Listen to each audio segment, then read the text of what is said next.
사람의 영혼은 죽지 않는다. 이 말 우리에게 정말 익숙하고 또 당연하게 들리죠. 영화에서도 책에서도 또 많은 설교에서도 그렇게 배우곤 합니다. 그런데요, 만약에 이 불멸의 영혼이라는 개념이 사실 우리가 생각하는 성경이 아니라 전혀 다른 곳에서 온 것이라면 어떠시겠어요? 오늘 우리가 너무나 당연하게 믿어왔던 이 생각의 진짜 뿌리를 성경 본문을 통해서 함께 차근차근 파헤쳐 보겠습니다.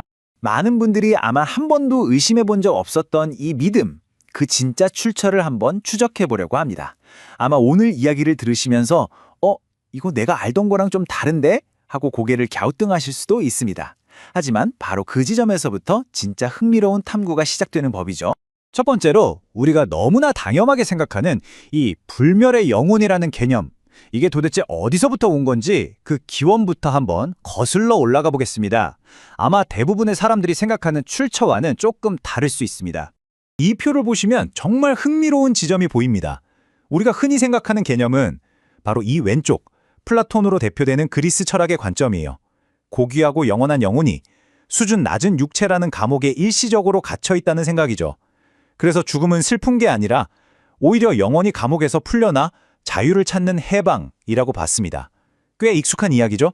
반면에 오른쪽을 보세요. 히브리 성서적인 관점은 완전히 정말 180도 다릅니다. 인간을 영혼과 육체로 나누지 않아요.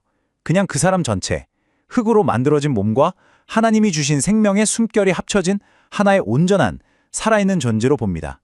바로 이 관점의 차이가 오늘 이야기의 모든 것을 풀어가는 열쇠가 됩니다. 자, 그럼 다음 단계로 넘어가서 성경에서 영혼이라고 번역된 단어, 그 원래 히브리어 단어는 과연 무엇을 의미했을까요? 어쩌면 우리가 아는 개념의 상당 부분이 이 번역 과정에서 시작된 오해일 수도 있거든요. 핵심은 바로 이 단어, 네페쉬입니다. 구약 성경에서 영혼으로 자주 번역되는 히브리어 단어죠. 그런데 이 네페쉬가 우리가 생각하는 그런 눈에 보이지 않는 몸을 떠나서도 존재하는 어떤 영적인 존재가 아니라는 거예요. 그보다는 훨씬 더 구체적이고 생생한 의미를 가집니다. 예를 들면 살아 숨쉬는 생명체 자체 혹은 목숨, 갈증을 느끼는 목구멍, 심지어 그냥 한 사람을 가리킬 때도 쓰였습니다. 정말 놀라운 건 이 네페쉬라는 단어를 창세기에서 동물에게도 똑같이 쓴다는 사실이에요. 만약 네페쉬가 불멸의 영혼이라면 동물에게도 불멸의 영혼이 있다는 말이 될까요? 이것만 봐도 네페쉬는 우리가 생각하는 영혼과는 개념 자체가 다르다는 걸 알 수 있죠. 창세기 2장 7절 말씀이 이 개념을 정말 선명하게 보여줍니다. 이 구절을 한번 자세히 뜯어보죠. 하나님께서 흙으로 사람의 몸을 만드시고 그 코에 생명의 숨결을 불어넣으셨습니다. 자, 그 다음이 중요해요. 사람 속에 영혼을 집어넣으셨다고 말하지 않습니다. 그 결과 사람이라는 존재 자체가 살아있는 존재, 즉 네페시 하야가 되었다고 말하죠. 인간은 영혼을 가진 존재가 아니라 인간 자체가 살아있는 네페쉬라는 겁니다. 분리가 아니라 완벽한 결합의 상태인 거죠. 바로 이겁니다. 이게 구약 전체를 이해하는 아주 중요한 열쇠예요. 우리는 흔히 나는 영혼을 가지고 있다라고 생각하잖아요. 내 안에 다이아몬드처럼 귀한 영혼이 들어있다고 말이죠. 하지만 성경의 관점은 다릅니다. 내가 영혼을 소유하는 게 아니라 나 자신이 이 몸과 생각과 감정을 가진 나라는 존재 전체가 바로 네페쉬, 즉 살아있는 존재라는 겁니다. 이 관점을 장착하고 성경을 보면 죽음이나 사후세계에 대한 많은 구절들이 완전히 새롭게 읽히기 시작합니다. 자, 그렇다면 질문이 생기죠. 이 네페쉬가 죽으면 어떻게 될까요? 구약 성경은 사람이 죽으면 어디로 간다고 말했을까요? 우리가 흔히 생각하는 천국이나 지옥과는 좀 많이 다른 개념이 등장합니다. 구약시대 사람들이 죽으면 간다고 믿었던 곳, 바로 스올입니다.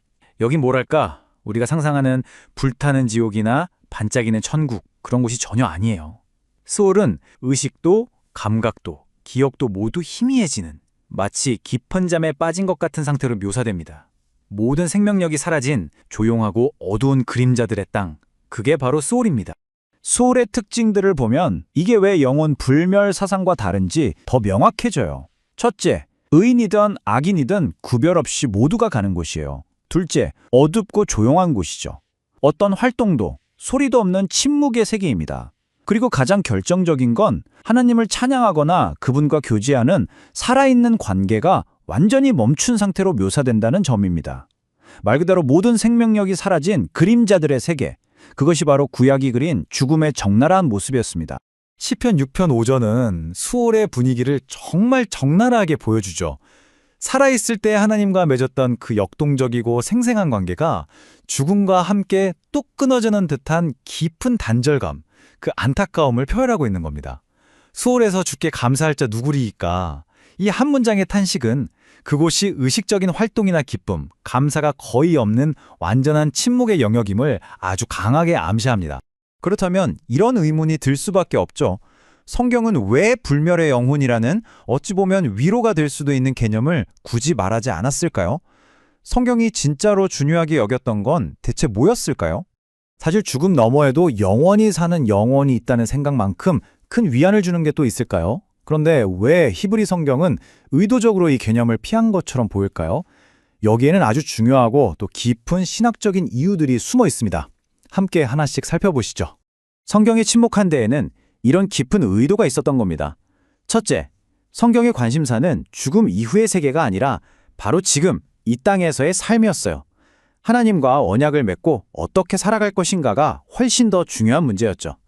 둘째, 오직 하나님만이 스스로 영원하시고 불멸하시는 분이라는 점을 강조하기 위해서였습니다. 인간의 생명은 원래부터 불멸하는 권리가 아니라 하나님이 주셨다가 거둬가실 수 있는 선물이라는 거죠. 셋째, 당시 주변 나라들에 만연했던 죽은 조상을 숭배하거나 영혼을 불러내 점을 치는 이교도적인 풍습을 철저하게 막기 위함이었습니다. 그리고 마지막으로 어쩌면 가장 중요한 이유인데요.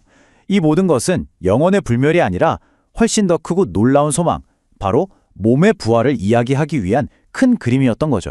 네, 바로 이겁니다. 성경이 죽음이라는 인류의 가장 큰 문제에 대해 내놓는 최종적인 대답. 그건 우리 안에 있는 불멸성이 아니라 전적으로 하나님의 권능에 의한 새로운 시작, 바로 부활입니다. 구약 후반부인 다니엘서 12장 2절에 이르면 우리는 성경의 소망이 엄청나게 역동적으로 변하는 걸 보게 됩니다. 더 이상 스올의 침묵에 머물지 않아요. 딴의 티끌 가운데에서 자는 자들을 하나님이 직접 깨우신다고 말합니다. 죽음이 끝이 아니라 하나님의 강력한 개입으로 다시 시작되는 사건이 되는 겁니다. 희미했던 스올의 그림자가 서서히 걷히고 부활이라는 완전히 새로운 차원의 소망이 동트기 시작하는 거죠. 이 두 가지 소망은 출발점부터가 완전히 다른 겁니다. 왼쪽의 불멸에 대한 소망은 그 근거가 우리 인간 안에 있어요. 내 영혼은 원래 죽지 않아 라는 인간의 내재적인 특성에 기대는 거죠. 그래서 몸은 버려도 된다고 생각하기 쉽습니다. 하지만 오른쪽, 부활에 대한 소망은요, 그 근거가 전적으로 우리밖에 있습니다. 바로 죽은 자를 살리시는 하나님의 능력에 있죠. 이건 내 힘이 아니라 하나님의 약속을 믿는 겁니다. 그리고 몸을 버리는 게 아니라 몸을 포함한 나의 전인격이 완전히 새롭게 회복되는 것을 소망하는 훨씬 더 온전하고 총체적인 희망입니다. 결국 성경은 우리에게 질문의 종류 자체를 바꾸라고 요구하는 것 같아요. 내 영혼은 원래부터 불멸인가? 아닌가? 같은 철학적인 질문에서 벗어나서 나의 생명과 소망은 과연 누구에게 달려 있는가? 라는 관계의 질문으로 우리의 시선을 옮기게 만드는 거죠. 그리고 신약 성경은 마침내 그 질문에 대한 궁극적인 답을 한 인물에게서 찾습니다. 바로 예수 그리스도죠. 구약 시대에 희미하게 떠오르던 부활의 소망이 예수님의 십자가와 부활을 통해 눈부신 현실이 된 겁니다. 예수님은 직접 선포하십니다. 나는 부활이요, 생명이다. 우리의 희망이 우리 자신의 어떤 속성이나 불멸성이 아니라 바로 우리 밖에 서 계신 그분 자신이라는 엄청난 선언입니다. 그래서 오늘 이 이야기의 마지막 질문은 이것입니다. 우리의 초점을 내 영혼은 불멸인가? 라는 내 안의 속성에 대한 질문에서 나는 부활이요 생명이신 그분과 연결되어 있는가? 라는 관계에 대한 질문으로 옮겨보는 것은 어떨까요? 성경이 말하는 영원한 생명은 우리가 원래 가지고 태어나는 것이 아니라 부활이요 생명이신 그분과의 연결, 그 관계를 통해 우리에게 주어지는 놀라운 선물이기 때문입니다.